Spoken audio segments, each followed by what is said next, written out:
What's going on, Rock Band 4 fans? I want to talk about some stuff that's been on my mind ahead of E3, and I want to talk about the new PDP partnership that Harmonix announced a while back. We got this new trailer about a week ago showing off some new kind of peripheral, which I'm assuming is a guitar. A lot of people think it's a Fender Jaguar, or even could be a bass guitar as well. We'll have to wait and see. But I've got to say, ahead of all the news that we're going to see at E3, we had the news about Mad Catz losing a ton of money on Rock Band 4. And, I wonder if it's going to be the same case with PDP as well. Like, does PDP really think that by making new hardware that they're actually going to sell a whole lot more copies of Rock Band 4? Like, sure, they're going to relaunch the game, but there's so much excess inventory of Rock Band 4 already. Like, every store I go to, you always see Guitar Hero Live and Rock Band 4, and it's mostly just the guitar and game bundles. I don't see a lot of band in a box bundles. But, like, are these stores really going to be willing to carry more Rock Band hardware? Because I don't think they will.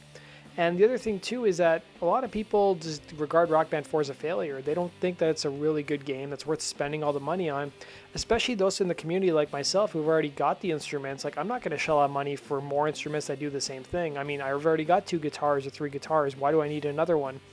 Just because it cosmetically looks different?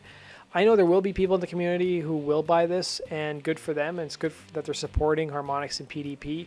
But, unless they're bringing something earth-shattering with the fall update, which I'm a little skeptical about, like, people may say, well, Sid, give them the benefit of the doubt. I'm still a little skeptical, like, what could they possibly bring, other than online play, which they've already announced, that would drastically change the game or make it in a way that you've never played before.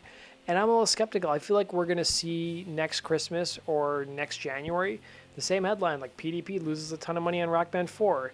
And it's like, well, I could have told you this 6 months ago. But I'm a little skeptical, and I want to know from you guys, like, do you think a ton of more people are going to buy Rock Band 4 this fall when they relaunch it? I'm kind of curious to know how many people bought Rock Band 3 back in 2011 when they relaunched it with Madcatz. I'd love to see those numbers. I'm actually trying to get my hands on numbers for, like, how many copies Rock Band 4 sold. And it's kind of hard to get an exact number, but when you go to the leaderboards, you can see how many other players you're competing against.